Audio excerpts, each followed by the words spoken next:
Habari za asubuhi.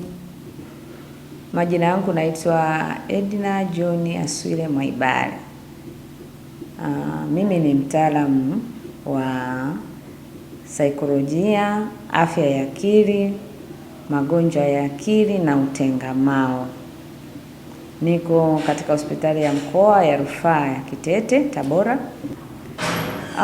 Nikiongelea habari ya mtu ambaye anapitia msongo mkubwa wa mawazo. Ndio, ni tatizo kwa sababu kwa jinsi ambavyo mwili wa binadamu umeumbwa, kupata mawazo kadiri ya maisha yetu ya kila siku ni vitu ambavyo tumeumbiwa. Ni vitu ambavyo tumeumbiwa, na chochote ambacho kinakuja tofauti na matarajio lazima kidogo kikutoe kwenye uwepo ambao ulikuwa wa kawaida na kukuweka kwenye uwepo ambao kidogo unasumbua. Kwa maana kwamba itakufikirisha. Labda tuseme ulikuwa na malengo yako kwamba naanzisha biashara, nina mtaji wa labda milioni 1 na matarajio yangu ndani ya miezi 6 nitakuwa nimezalisha labda 500,000. Na bahati mbaya sasa matokeo yanakuwa tofauti na malengo. Lazima itakufikisha, kwa sababu pia isipokufikirisha baada ya kuwa hujafikisha malengo, hiyo nao pia ni tatizo. Au mfano mwingine, labda mtu amepata matatizo ya kufiwa na mtu wake wa karibu. Kwa jinsi ambavyo tumeumbiwa, lazima mazingira ya kushepu na wewe uonekane kulingana na mazingira yanavyotaka. Mazingira ya kufiwa tunategemea tukuone katika muonekano wa kufiwa. Kwa mfano, utaanza kulia, utakuwa mtu mwenye huzuni, kwa sababu ile ni kawaida, kwamba zile taarifa ambazo ziko ndani ya mazingira zimekufanya wewe emotional, umepata mabadiliko ndani, alafu tena yanaonesha sasa kwenye muonekano wako kwamba jamani anatia huruma, jamani analia sana na nani. Tatizo sasa inapogeuka kuwa msongo, kile ambacho mazingira yamekuja yameinfluence, halafu wewe umekipokea, sasa muda ndio utakao tuambia kwamba huyu mtu yuko kwenye kiwango chake cha kawaida cha mawazo aliyokutana nayo, au hiki kiwango kina shida. Kwa mfano, turudi kwenye ule mfano wa mtu kufiwa. Umefiwa leo, wiki ya kwanza, wiki ya pili, wiki ya tatu, alafu bado yule mtu analia kana kwamba zile taarifa za kufiwa amepewa jana. Hapo ndipo tunapoanzia kuona kwamba hapana, kuna kitu hakiko sawa. Maana kwamba ile taarifa ya kufiwa imegeuka kuwa chanzo cha kumpeleka yeye kuingia kwenye msongo mkubwa wa mawazo. Mimi kwamba hakuipokea ile hali, na asipoipokea ile hali ndio inampelekea kuwa katika mtazamo huo hata baada ya kuwa muda umepita sana. Kwa sababu kwa kawaida tunasema kila kitu kwa kiasi. Umefiwa ndio, ni mtu wa kawaida wa karibu sana, sawa, alikuwa na msaada mkubwa ndio. Haya, unawaza sasa hata ungeendelea kulia masaa 24, kuna kitu utaenda kubadilisha? Jibu hapana. Itabaki kama ilivyo ndio. Nini kinafuata? Unaendelea kuumiza mwili, unaendelea kupata madhara mengine, kwa sababu muda wote unakuwa ni mtu mwenye huzuni, mwenye kulia na nini. Hapo sasa ndipo sisi tunapoanzia kwamba hapana, kwa huyu mwenzetu kuna kitu hakiko sawa.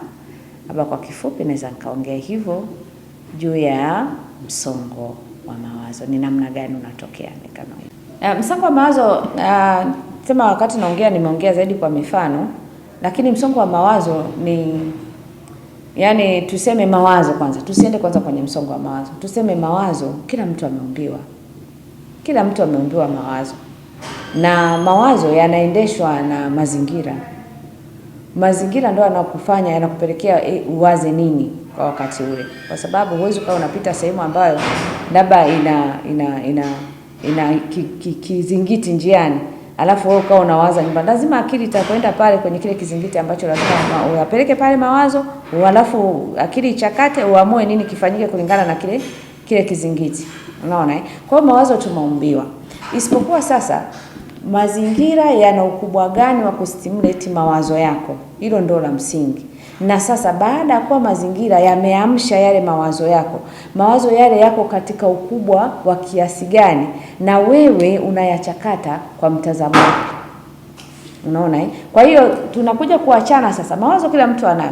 Tunakuja kuachana namna ya kuyachakata na namna wa ukubwa, kwa sababu unaweza kukuta labda issue ni kubwa ya ulinganifu mmoja, lakini tunatofautiana katika namna ya kuichakata. Ndio nikarudi sasa kwenye mfano, kwa mfano kwamba labda huyu amefiwa, aliofiwa ni mama yake, na yule ameendelea kulia wiki 2 kama vile ndio amepewa taarifa jana, lakini kuna watoto wengine wa huyo mama na wenyewe ni mama yao, na wenyewe watakosa huduma kama ambavyo huyo atakosa, lakini wenyewe hawali kama yule. Sasa yule amewezaje au amewezaje, yeye ameshindwa nini? Ndio tunaporudi kwamba kumbe msongo wa mawazo ni mapungufu ya utu wa mtu wa ndani, kwamba hakuumbwa na uwezo huo wa kuweza kuachilia mambo. Na ndio maana anapokuja hapo sasa, kile ambacho kimepungua katika maumbile yake ndicho ambacho sisi tunakijazia. Ni wakati mwingine ni ngumu sana kuona kwamba ni watu wa aina gani specifically kwa kigezo cha umri, lakini kwa kigezo cha utu wa mtu wa ndani inaweza kapita kwenye marika yote. Kwamba kwa mfano ndio tunaweza tukaongelea labda kijana ambaye yuko kwenye rika la barehe.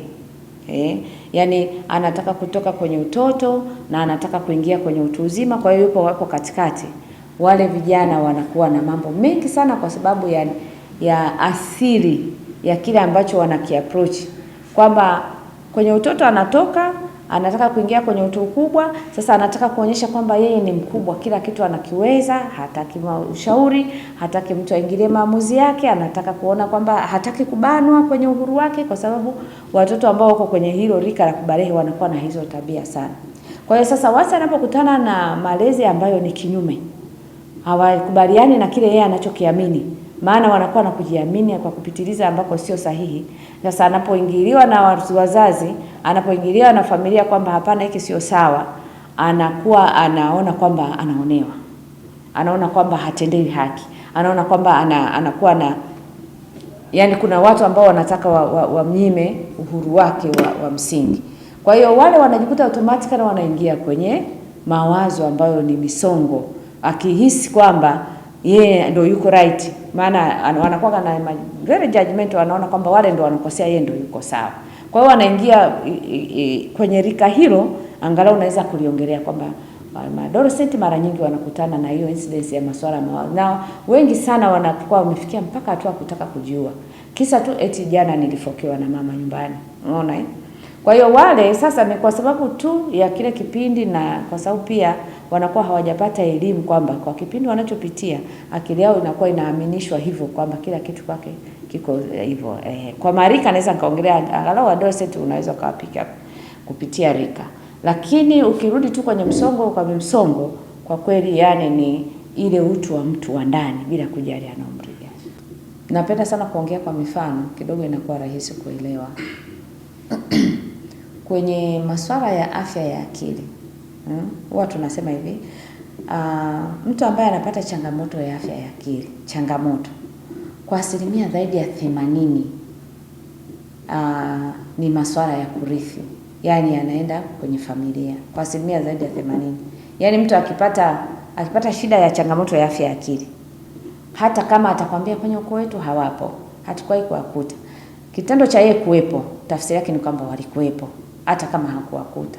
Unanielewa vizuri?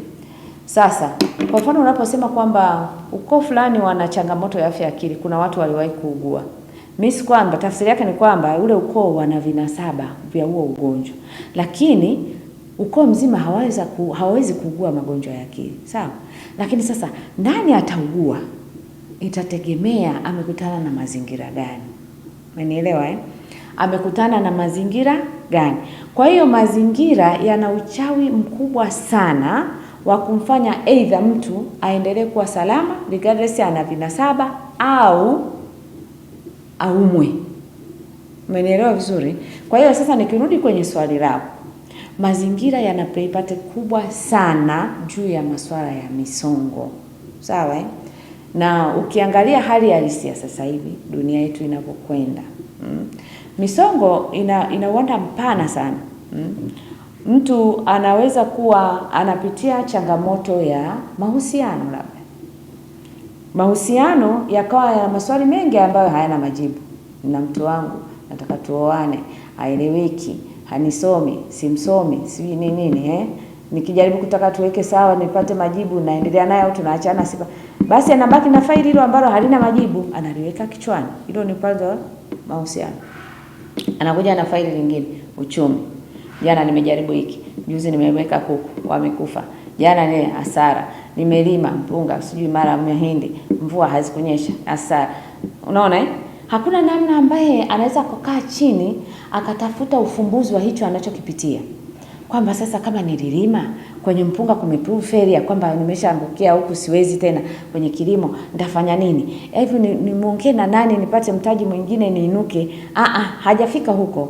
Yaani ni maswali tu kwamba sasa nilishapeleka mtaji wangu pale, tena ulikuwa wa kukopa na wenyewe umeshalala pale. Kwa hiyo ni maswali tu, na yenyewe ni faili ambalo halina majibu, na lenyewe amelipeleka kwenye ubongo wa nyuma. Faili la pili. Faili la tatu, nyumbani, mahusiano, labda wazazi, nini. Kwa hiyo mazingira ya kila aina yana mafaili ambayo hayana majibu. Hayo ndio yanapelekea mtu aingie kwenye misongo ya mawazo, kwa sababu hajatafutia majibu ya vitu anavyokutana navyo. Umeona Na ndio maana sasa inaonekana karibu kila mtu ana msongo. Kila mtu ana msongo. Sasa huyu anaweza kuwa na msongo mahusiano, yule ana msongo uchumi, huyu ana msongo afya. Maana kuna mwingine pia amekutana na ugonjwa mkubwa, hataki kupokea, hataki kuelewa, pengine ameambiwa ni HIV positive, anabaki na hivi, mimi ndo naenda kufa, ndo sijui nikiwaambia nyumbani watanielewaje, sijui dunia yote, msongo. Unaona? Kwa hiyo tunakuja kukutana, kujumuishwa kwenye swala la misongo, lakini ukweli ni kwamba kila mtu ana chanzo chake cha kumfanya yeye apitie huo msongo. Lakini kwa sababu tunajumuisha, basi tunaonekana wote tunashare, lakini kila mtu ana chanzo chake. Na hata matibabu, baada ya kuwa tumefanya maongezi, kila mtu atapata matibabu kulingana na kile kilichopelekea yawe kwenye msongo.